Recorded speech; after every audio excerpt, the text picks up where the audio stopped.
She denied the alliance, but the alien princess froze upon. Seeing the human, the great hall of Zalthor hummed with low-energy pulses as emissaries from a dozen star systems gathered beneath the floating crystals that lit the chamber. At the center stood Lisa Carter, the only human in the room, her boots scuffed from weeks of travel through hostile space. She wore a simple gray uniform. No armor, no weapons, just the quiet confidence of someone who had survived more than she should have. Around her, towering figures with shimmering scales, feathered crests, and eyes like molten glass watched her with suspicion. They had come to witness the formal rejection of the human species from the Galactic Concord. Princess Zira of the Varelian Dominion sat upon a throne of woven light, her silver skin catching the glow of the ceiling crystals. Her long fingers rested on the armrests, claws retracted but ready. She had heard the reports. Humans were violent, unpredictable, and far too young as a spacefaring race to be trusted. Worse, they refused to bow. They had declined every offer of vassalage, every treaty that demanded subservience. Now they had sent a single envoy to plead their case. Zira expected arrogance. She got something else entirely. Lisa stepped forward without being called. The guards tensed, but she stopped just outside the ceremonial circle. Her voice was calm, clear, and carried without effort. "I'm not here to beg," she said. "I'm here to explain." Zira narrowed her violet eyes. "Explain why your kind continues to defy the Concord? Why you destroy trade routes, ignore embargoes, and shelter fugitives?" "We don't destroy trade routes," Lisa replied. "We protect them. From pirates your fleets ignore. We don't ignore embargoes. We reject ones that starve entire colonies just to punish a single planet. And the fugitives you speak of? They're refugees fleeing your purge of the Krell homeworld." A murmur rippled through the chamber. The Krell genocide was not a topic openly discussed. Zira's expression hardened. "The Krell were traitors." "They were farmers," Lisa said softly. "They had no weapons, no fleet, just fields and children." Zira rose, her form towering over Lisa by nearly 2 feet. "You dare lecture me in my own hall?" Lisa didn't flinch. "I'm not lecturing. I'm remembering. My ship passed through the Krell system 3 cycles ago. There was nothing left but ash and silence. But in one crater we found a single seed pod, still alive. We brought it back. Planted it on Earth. It bloomed last week, purple flowers soft as breath. We call it the Krell bloom." For the first time, Zira hesitated. Her people did not speak of loss. They spoke of order, of strength, of purity, but this human spoke of a flower. "Why tell me this?" Zira asked, her voice lower now. "Because you're not just a ruler," Lisa said. "You're a person, and people can change." The words hung in the air like static before a storm. Several alien delegates shifted uncomfortably. One hissed, but Zira remained still. Her mind raced. She had been raised to believe emotions were weakness, compassion a flaw. Yet something in Lisa's eyes, steady, unbroken, kind, pierced through decades of conditioning. "You offer no tribute," Zira said slowly. "No oath of loyalty. No surrender of your fleets. What do you offer instead?" "Partnership," Lisa said. "Not as master and servant, but as equals. We've mapped wormholes your scientists said were unstable. We've developed fusion cores that run on seawater. We've healed diseases your medics call incurable. And we've done it all while feeding our neighbors, sheltering the lost, and teaching our children to ask why before they strike." Zira's claws flexed. "Your history is soaked in war. So is yours," Lisa countered gently. "But that doesn't mean it has to be our future." Silence stretched. Then from the back of the hall, a small Varelian child, barely past infancy, stepped forward. Her silver skin was dull with malnutrition, her eyes wide with fear. She held out a withered flower, its petals brown and crumbling. Zira stiffened. "How did she get in here?" The child whispered. "They said the human brought flowers back from the dead." Lisa knelt, ignoring the gasps around her. She took the dying bloom gently and reached into her pocket. She pulled out a small sealed vial containing a single purple petal from the Krell bloom. She placed it beside the child's flower. "Life finds a way," Lisa said. "If we let it." The child's eyes filled with tears. She touched the petal, then looked up at Zira. "Can we grow it, Mother?" The word struck Zira like a plasma bolt. Mother. Not princess. Not Dominion heir. Mother. She had not heard that word in years. Not since she sent her own daughter to a distant moon for safety during the purges. The child before her was not hers, but the plea was universal. Zira's breath caught. For the first time in her life, she felt something crack inside her chest. Not pain, but release. She looked at Lisa, really looked at her, not as a threat, not as a primitive, but as someone who carried hope like a lantern in the dark. You denied our alliance, Zira said, her voice barely above a whisper. I denied your terms, Lisa corrected, not the chance to build something better. Zira turned to the assembled delegates. The Varelian Dominion will not join the Concord's war against humanity. A collective intake of breath echoed through the hall. Instead, she continued, stepping down from her throne, we will open talks with Earth. Not as conquerors. As partners, murmurs turned to shouts. Some delegates rose in protest. Others bowed their heads in respect. Zira ignored them all. She walked to Lisa and extended her hand, not in dominance, but in greeting. Lisa took it.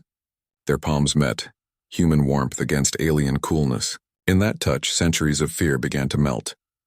Later, in the palace gardens, Zira and Lisa stood beneath twin moons. The child from the hall played nearby, carefully planting the krell petal in rich soil. Zira watched her, then turned to Lisa. Why did you come alone? She asked. Because if I'd brought a fleet, you'd see only weapons, Lisa said. If I'd brought diplomats, you'd hear only lies. But one person? You see their heart, Zira smiled. A rare, fragile thing. Your heart is... Loud, Lisa chuckled. It's got a lot to say. They stood in silence for a while, listening to the wind rustle through alien trees. Then Zira spoke again. My daughter is on the third moon of Virelis. She hasn't spoken since the purges. The healers say her voice is gone. Maybe she just hasn't found the right reason to speak, Lisa said. Zira looked at her. Would you go to her? Talk to her? Lisa nodded. I'd bring her a flower. Tears welled in Zira's eyes, but she did not look away. Thank you. In the days that followed, the news spread like starlight. Earth and Virelis had formed a bond. Not through force, not through fear, but through a single human woman who carried a flower from a dead world and a heart that refused to break. Back on Earth, people celebrated, but Lisa didn't stay for the parades. She boarded a small shuttle bound for the third moon of Virelis, a seedling in her pocket and a promise in her chest, and in the great hall of Ralthor, the first krell bloom planted on alien soil began to unfurl its petals under the watchful eyes of a princess who had finally remembered how to hope.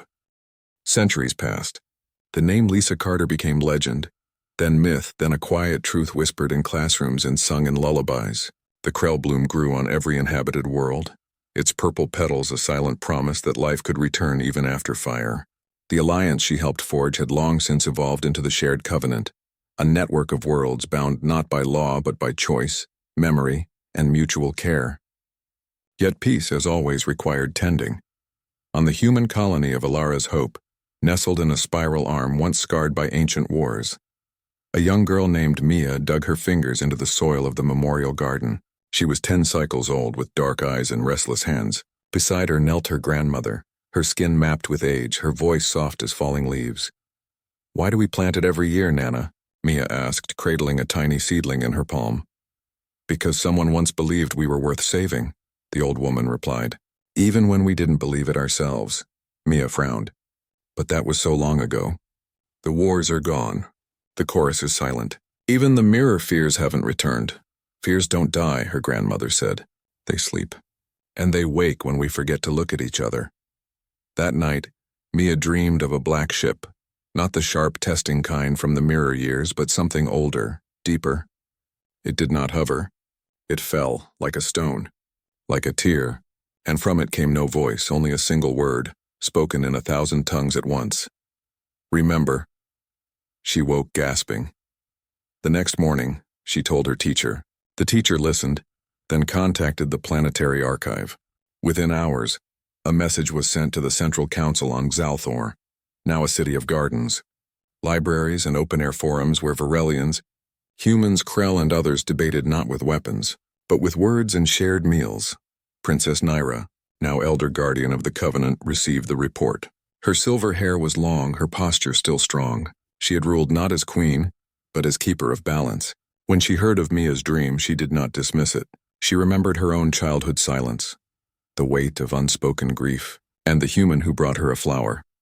Send for the child, she said. Mia arrived on Xalthor wide-eyed, clutching a small pot with her krell bloom. She was not treated as a prophet or a curiosity, but as a witness. Nira sat with her in the original garden, beneath the first bloom's descendants, now grown into a living archway. Tell me what you saw. Naira said. Maya described the falling ship. The word, the feeling, not of threat, but of sorrow. Naira was silent for a long time. Then she rose and led Mia to the deep archive, a chamber built beneath the palace where the oldest records were kept, not on data chips, but on living crystals that hummed with memory. There, she activated a recording, Lisa's final testimony, preserved in light and sound. If you're hearing this, Lisa's voice said, gentle and steady, then something has been forgotten. Not on purpose, just slowly, like dust on a window. Don't look for enemies. Look for silence. When voices stop sharing pain, when gardens stop being tended, when children stop asking why, that's when the dark returns. Not to destroy, to remind. Mia's eyes filled with tears. We stopped listening. Maybe, Naira said. Or maybe we got too comfortable. She called a gathering, not of leaders, but of children. From every world in the Covenant, one child was chosen, not for skill or status, but for curiosity. They came to Zalthor not to be taught, but to ask questions. Maya stood before them, small but sure. What if the universe is lonely? She asked. The room fell quiet. A Krell boy said, lonely things reach out. A Varelian girl added, sometimes they reach too hard. A human boy from Titan whispered, maybe it's not the universe. Maybe it's us. And in that moment the falling ship appeared, not in the sky but in the heart of the Capitol Plaza. It did not crash. It simply was. Black, smooth, humming with a low, mournful tone. Adults panicked. Guards raised shields. Alarms sounded. But the children walked forward. Led by Mia. They approached the ship barefoot, hands empty. They did not speak. They sang. The old choir song, the one with the wrong notes and laughter. The ship's surface rippled. A door opened. Inside there was no monster, no weapon, no test. Only a core of swirling light pulsing like a wounded heart. And within it images. Lisa planting the first bloom. Zira holding Naira after the purges. Refugees sharing bread on a broken station. Enemies becoming teachers. It was the Covenant's own memory, forgotten, neglected, gathering dust. It's sad, Mia said. Because we stopped visiting it, Naira realized. The children stepped inside. One by one, they placed their hands on the core. Not to fix it, but to say, we see you. The light brightened. The hum softened. The ship did not vanish. It rooted itself in the plaza, its surface blooming with Krell vines, its interior becoming a new archive. Open to all, tended by none. Alive with shared story.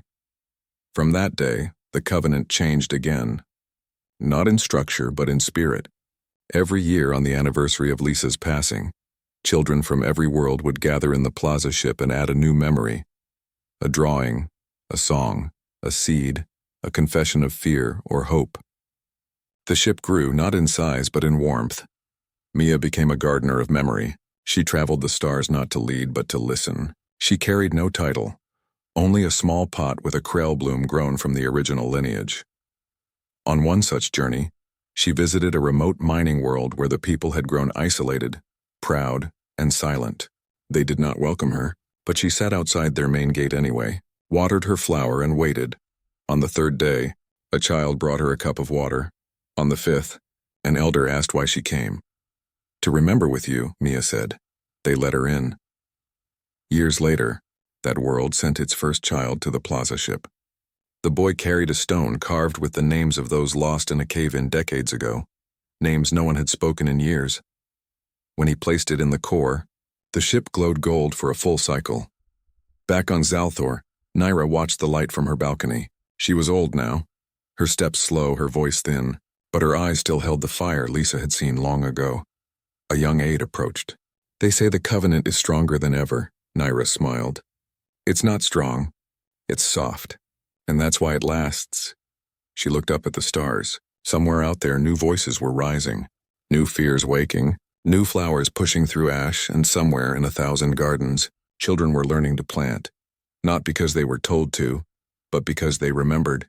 And in that remembering, the galaxy kept breathing, kept choosing, kept blooming. The end. Years had passed since the chorus first sang into the dark, and the galaxy had settled into a fragile rhythm. Trade flowed not as conquest but as conversation, schools taught in 12 tongues, Gardens bloomed with krell flowers on human, Varelian, and Orlan soil alike. Lisa Carter, now older, her hair streaked with silver, walked through one such garden on a quiet colony world near the Old Rim. She wore simple clothes, carried no title, and asked for nothing but a place to sit and watch the sunset. Peace, she had learned, was not the absence of conflict, but the presence of care, and care took work, yet even in calm waters ripples could grow. It began with a child's drawing. On the Varelian moon of Celis, a young boy sketched a ship unlike any known design, sleek, black, with no windows, no markings, just smooth curves that seemed to swallow light. When asked where he saw it, he pointed to his dreams, not the chorus's gentle hum, but something sharper, colder, a whisper that did not invite, it watched. Scientists dismissed it as imagination. Parents tucked their children in tighter, but Zira remembered. She called Lisa. They met in the same palace garden where it all began. The krell blooms were taller now, their roots deep.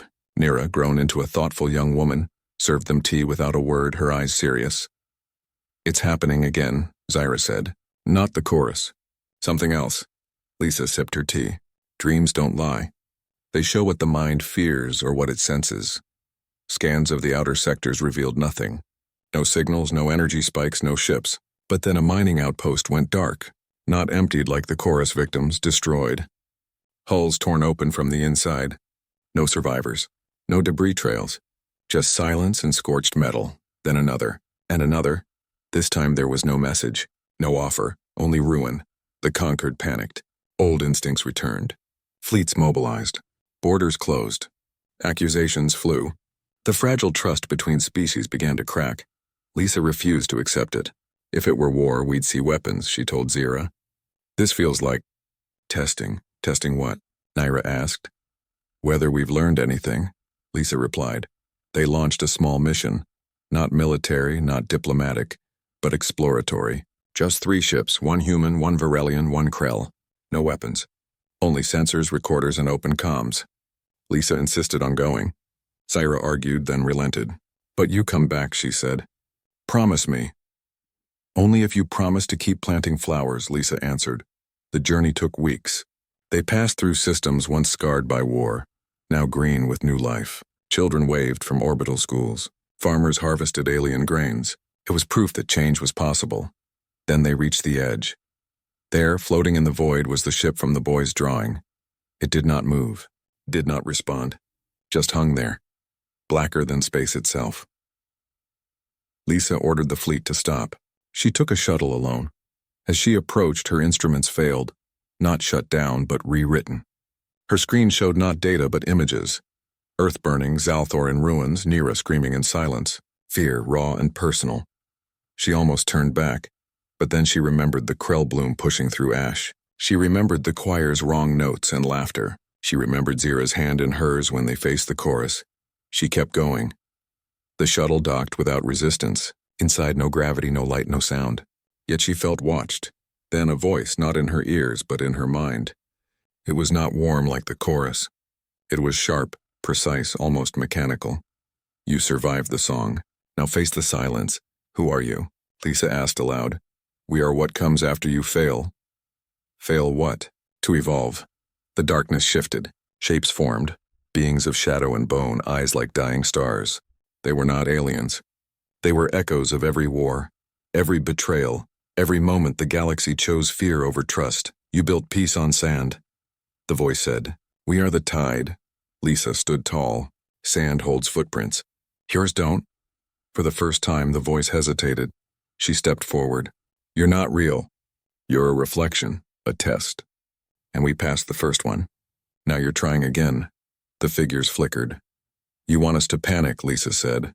"To arm ourselves, to turn on each other, to prove we haven't changed. But we have." She reached into her pocket and pulled out a small dried krell petal, Nira's gift from years ago. She held it up. "This is what we choose. Not perfection. Not power, but care." The darkness recoiled. "You cannot fight us with flowers." "I'm not fighting," Lisa said. "I'm remembering. And memory is stronger than fear." The ship trembled. The figures dissolved into smoke. The voice returned, weaker now. "You will forget. You always do." "Maybe," Lisa admitted. But someone will remember for us. And that's enough. The shuttle released. She drifted back to her fleet, heart pounding but steady. When she returned, she told the truth, not of monsters, but of mirrors. The attacks stopped. Not because they were defeated, but because they were seen for what they were. The galaxy's own doubt given form. Zira called a new summit. Not in a war room, but in a schoolyard on Earth under open sky. Leaders from 20 species sat on grass. Children playing nearby. Lisa spoke last. We thought the chorus was the final test, she said, but it wasn't. The real test is whether we keep choosing each other after the danger passes, whether we trust when there's no crisis to unite us, whether we plant flowers even when no one is watching. Silence followed. Then Naira stood and walked to the center. She held a seedling. This is from the first bloom, she said. I grew it in my room during the silence years. Today I give it to the Mirathi delegation to plant on their homeworld. A murmur of awe rose. The Mirathi had been enemies of the Virelians for centuries. Their elder stepped forward, tears in his eyes. We will guard it with our lives. From that day, the Mirror Protocol was born. Not a weapon, but a vow. Whenever fear rose, species would send not fleets, but seeds, songs, stories. They would remind each other of who they had become. Years turned to decades. Lisa grew older. She walked slower, spoke less, but her presence remained a quiet anchor. She visited schools, tended gardens, and wrote letters to leaders when they strayed. Zyra ruled with wisdom, her daughter beside her not as successor, but as equal. Together, they turned the palace into a center for cross-species learning. The throne room became a library. The chorus never returned, but sometimes on still nights people swore they heard a soft hum in the wind, acknowledging, not calling. The black ships were never seen again. Scholars debated whether they were real or collective nightmare. Lisa never confirmed either. She only said, "What matters is how we responded." On her 80th birthday, the galaxy honored her not with statues, but with a single act. Every world planted a Krell bloom at the same hour. From Earth to Virelis, from Krell homeworld to the farthest Orlan outpost, purple flowers opened under twin suns, triple moons, and alien skies. Lisa stood in her garden, leaning on a cane, watching her own bloom sway in the breeze. Zira sat beside her, her silver skin now lined with time, her claws long since filed smooth. Did we do enough? Zira asked softly. Lisa smiled. Enough for today. Tomorrow they'll have to choose again. And they did. Children who had never known war now debated ethics in classrooms built from old warships. Artists painted murals of the quiet hope drifting into the void. Poets wrote of the human who carried a flower into a palace of light. The galaxy was not perfect. Arguments flared. Mistakes were made. But now, when fear rose, someone would say, "Remember, Lisa." And they would pause. Listen.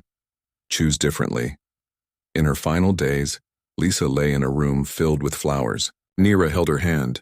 Zira sat at her feet. Outside, the wind carried the sound of children singing. A song with many voices, many languages, one heart. Lisa's last words were simple. Keep planting. She closed her eyes, and the galaxy held its breath. Then, slowly, life went on. Not because she saved it, but because she showed it how to save itself. Her body was not buried. It was returned to the stars in a small pod lined with Krell petals. As it drifted into the void, a single bloom floated beside it. Grown from the seed she carried on her first journey to Zalthor, on every world, people looked up. And for a moment, the stars seemed to bloom too. The peace did not last long. Whispers turned to warnings, warnings to alarms. Deep in the void beyond the known sectors, something stirred. It was not a fleet, not a rebellion, not even a species anyone recognized. It was a signal, cold, repeating, and utterly alien. It pulsed from a dead star system long marked as uninhabitable. Yet now it broadcast a message in no known language, yet somehow understood by all who heard it. Come, join, become whole. At first, the Galactic Concord dismissed it as cosmic noise, but then entire colonies went silent. Not destroyed, emptied. Ships drifted with no crew. Homes stood warm but vacant. No bodies, no signs of struggle. Just absence. The few who returned spoke of a voice that promised no pain, no fear, no loneliness. They called it the chorus, and they begged to go back. Princess Zyra summoned Lisa to Zalthor within hours of the latest report. The palace was tense. Guards doubled, the air thick with unease. In the war room, holograms showed red dots spreading like infection across the star charts. "They're not attacking," Zyra said, her voice tight. "They're inviting." "And people are saying yes," Lisa added, studying the map. "Not just the desperate. Scientists, pilots, even children. They hear it in their dreams." "My daughter heard it last night," Zyra admitted, her claws flexing. She woke screaming, then whispered, "It's so quiet there, I had to hold her for hours." Lisa's stomach dropped. If the chorus could reach Naira, it could reach anyone. "We can't fight this with weapons," Lisa said. "It's not an enemy. It's a promise." "Then we break the promise," Zyra replied. "But how do you fight a song that offers peace?" They sent a probe first. It entered the dead system and transmitted for 17 seconds. The last frame showed the probe's metal surface beginning to shimmer, as if turning into light.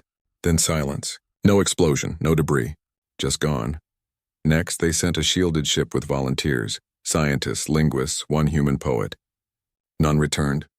Their final transmission was a single phrase, spoken in unison by every crew member. "We are home." Panic spread.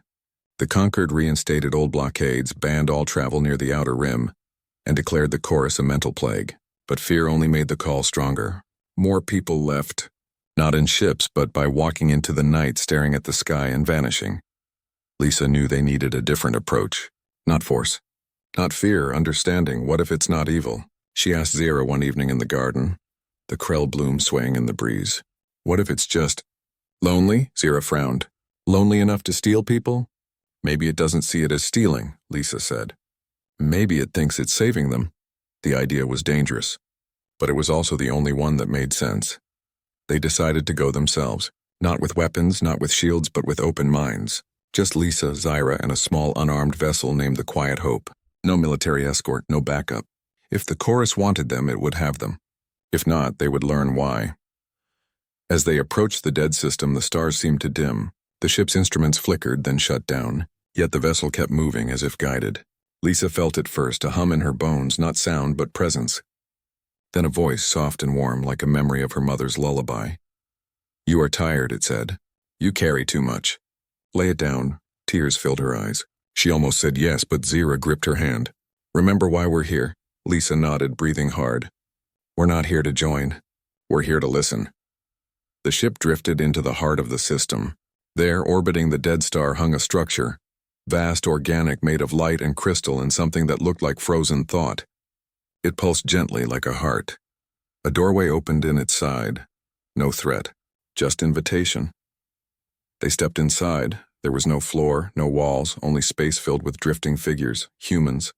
Varelians, Krell, Orlan, all floating in serene stillness. Eyes closed, faces peaceful. They were not dead. They were merged, part of something greater.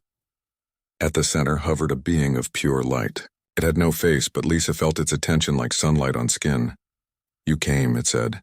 "You understand. We want to understand," Lisa corrected. "Why take them?" "We do not take. We welcome.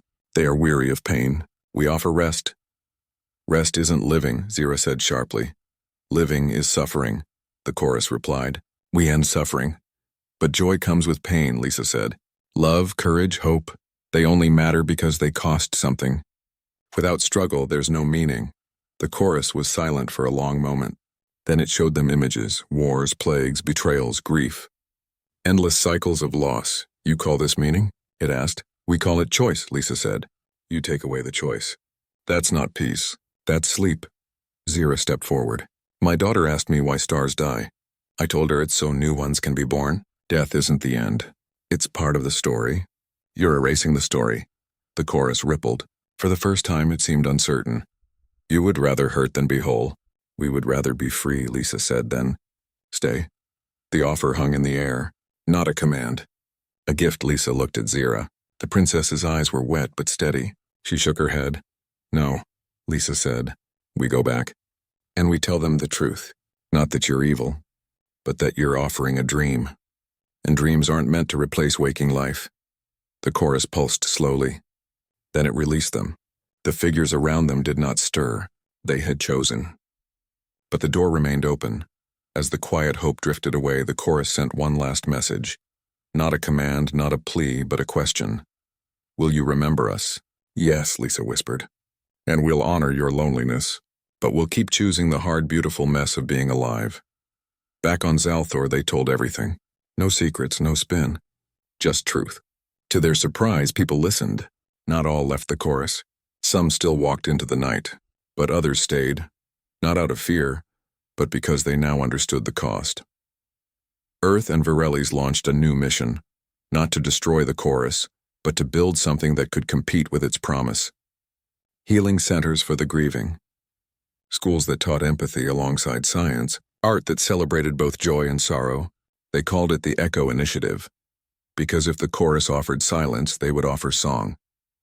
Naira, now speaking freely and often, started a children's choir that sang across species lines. Their first performance was broadcast galaxy-wide. It wasn't perfect. A human child hit a wrong note. A young Krell forgot the words, but they laughed, corrected each other, and sang again. Raw, real, alive. The chorus never attacked. It simply waited, and fewer came. Months later, Lisa stood again in the memorial garden on Earth. The Krell bloom had spread, its purple flowers now climbing the walls. Beside her stood Zira, no longer just a princess, but a symbol of a new way. "Do you think we won?" Zira asked. "I don't think it's about winning," Lisa said. "It's about showing there's another way to belong." That night, a new signal appeared, not from the dead system, but from a human colony near the rim. It was a recording of Naira's choir sent into the void, not as a weapon, as an invitation. Come, feel, stay if you wish, leave if you must, but know you are not alone. Days passed. Then from the chorus's domain, a single pulse returned. Not words, not a call, just a tone, soft, warm, and unmistakably like a lullaby. Lisa smiled. They're listening. In the years that followed, the galaxy changed. Not overnight, not perfectly, but steadily. The conquered reformed not as rulers, but as partners. The Krell rebuilt their homeworld with human and Varelian help. The Orlan opened their libraries to all, and on 1,000 worlds, children planted Krell blooms and told the story of the human who carried hope in her pocket.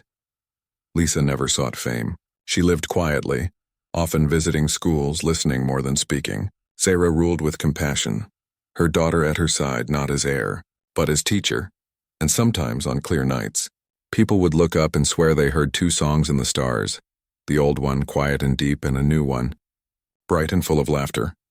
Both were true. Both were needed. And in that balance, the galaxy found its way forward, not through conquest, not through silence, but through the simple, stubborn act of choosing to stay and to care. The shuttle ride to the third moon of Varelli's was quiet. Just the hum of engines and the soft glow of navigation lights. Lisa Carter sat alone, her hands resting on a small container holding a young Krell bloom. Its purple leaves curled gently around a thin stem, still fragile but alive. Outside the viewport, the moon grew larger, gray, cratered, and wrapped in thin clouds that shimmered with silver mist. This was where Princess Zira had sent her daughter after the purges, hidden away for safety, cut off from the world. Lisa had not asked many questions. She knew silence could be heavier than words. Sometimes the only thing a broken heart needed was someone who would sit with it, not try to fix it. She remembered her own childhood after the colony raid on Mars orbit, how she hadn't spoken for weeks, how her aunt just brought her soup every night and sat beside her without saying a word. That quiet presence had saved her. Now she hoped to offer the same. The shuttle landed on a smooth platform near a dome-shaped residence built into the side of a mountain. No guards, no banners, just stillness. The air outside was cool and thin, scented with something like pine and ozone. Lisa stepped out, the container in hand, and walked toward the entrance. The door opened before she reached it. A Varelian woman stood there, older, her silver skin lined with age and worry. Her eyes were red-rimmed. "You are the human," she said, voice rough. "Lisa Carter," she replied. "I was invited." The woman nodded slowly. "I am Kayla. I care for the child. Her name is Nira." She stepped aside. She has not left her room in 17 cycles. Lisa entered. The interior was simple. Soft lighting, woven mats on the floor, walls lined with shelves of books and dried plants. But one hallway led to a closed door at the end. That, Lisa knew, was Naira's room. "She will not speak," Kayla whispered. "Not to healers, not to tutors, not even to recordings of her mother's voice. She just watches the stars." Lisa nodded. "May I sit with her?"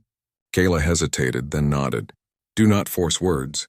Do not promise things you cannot give. She has heard too many lies. Lisa walked down the hall and stopped before the door. She didn't knock. Instead, she sat cross-legged on the floor outside it, placed the container beside her and waited.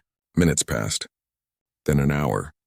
The house was silent except for the soft sigh of air filters. Then a tiny sound, a scrape like a chair moving. The door opened a crack. One violet eye peered out. Small, wary, filled with a sadness too deep for a child. Lisa didn't look up. She just opened the container and gently touched the krell bloom.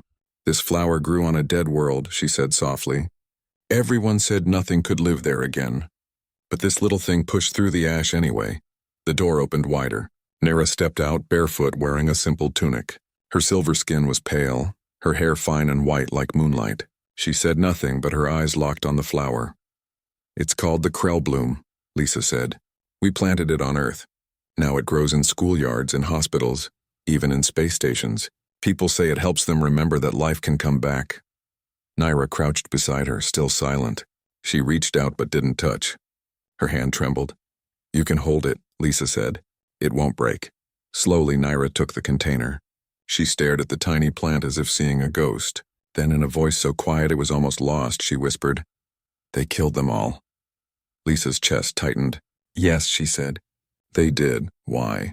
Because they were afraid, Lisa answered. Fear makes people do terrible things. But it doesn't have to be the end of the story. Naira looked up. Can it grow here? If you help it, Lisa said. Plants need light, water, and someone who believes in them. For the first time, the girl's lips curved just slightly. Not quite a smile, but close. Over the next few days, Lisa stayed. She didn't push. She simply existed in the same space as Naira. They sat by the window and watched the twin suns rise. They watered the krell bloom together. Lisa told stories. Not of war or glory, but of small things. A dog that followed her through the ruins of old Chicago. A teacher who taught her to read using star charts. The taste of real strawberries grown in a rooftop garden on Titan. Nera began to speak more, at first just single words, then full sentences. She asked about Earth, about oceans, about why humans cried when they were happy. Lisa answered honestly, never pretending the universe was kind, but always reminding her that kindness still existed within it. One evening, as they sat in the garden patch behind the dome, Nera said, Mother sent you, didn't she? Lisa nodded. She's worried about you. She left me here to keep me safe. Yes, Lisa said. But safety isn't the same as living. Nera was quiet for a long time. Then she said, I want to go home. Not long after, a royal skiff arrived. Zara stepped out, her usual regal posture softened by the way her eyes searched the doorway. When Naira ran to her, the princess dropped to her knees and held her daughter as if she might vanish. Tears streamed down Zara's face, something no Varelian courtier had ever seen. Lisa stood back watching. She felt no pride, only relief. That night, over a simple meal of roasted tubers and fruit, Zara spoke. You did what our best healers could not. I didn't do anything, Lisa said. I just showed her that someone cared. That is everything, Zira replied. In the weeks that followed, the alliance between Earth and Varelis moved from words to action.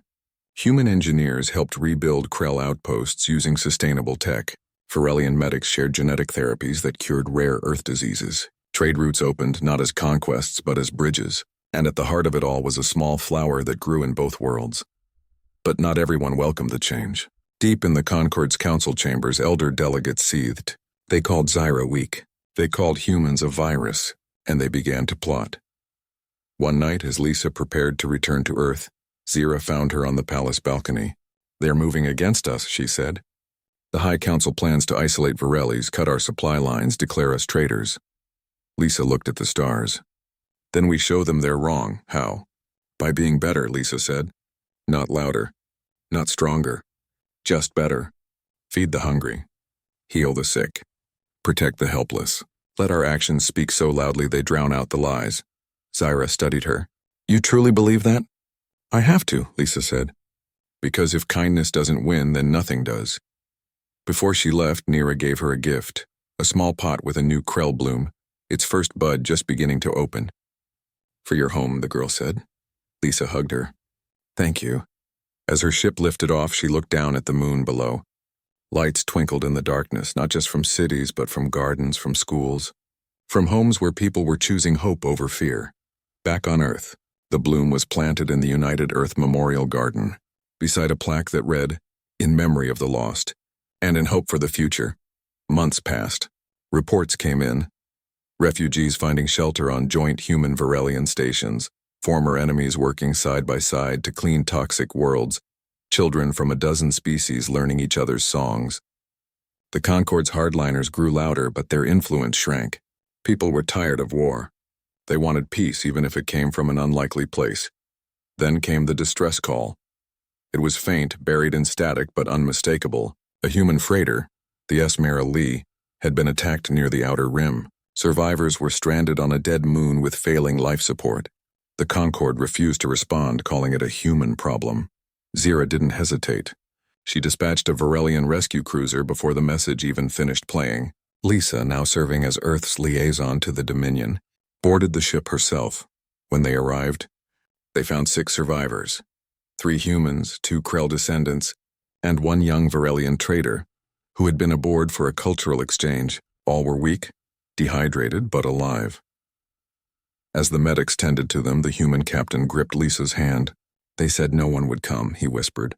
"Said we were on our own." "Not anymore," Lisa said. The rescue made headlines across the galaxy. For the first time, the phrase human-Varelian unity was spoken without scorn. Even some Concord members began to question their stance. But the true test came when the attackers were identified. Not pirates, but a rogue Concord fleet acting on secret orders. Evidence pointed to Elder Counselor Vorlak, a staunch traditionalist who believed purity required isolation. Zira called an emergency summit. This time she did not stand alone. Lisa stood beside her. So did representatives from the Krell, the Orlan, the Mirathi, all species once crushed under the Concorde's heel. Vorlak sneered. "You bring primitives and traitors to a council of order?" "We bring truth," Zira said. "And witnesses," the survivors testified. Recordings were played. Vorlak's face turned ashen. The council voted. By a narrow margin, he was stripped of rank and exiled. Afterward, in a quiet corridor, Zira turned to Lisa. "You changed everything." "No," Lisa said. "You chose to listen. That's what changed everything." As the sun set over Zalthor, the 2 women walked through the royal gardens. The original Krell bloom now stood tall, surrounded by dozens of new shoots. Children, human, Varelian Krell, played among them, laughing, planting, sharing stories. In that moment, the galaxy felt smaller. Not because of faster ships or stronger weapons, but because hearts had opened. And somewhere in a garden on Earth, another bloom opened its petals to the light.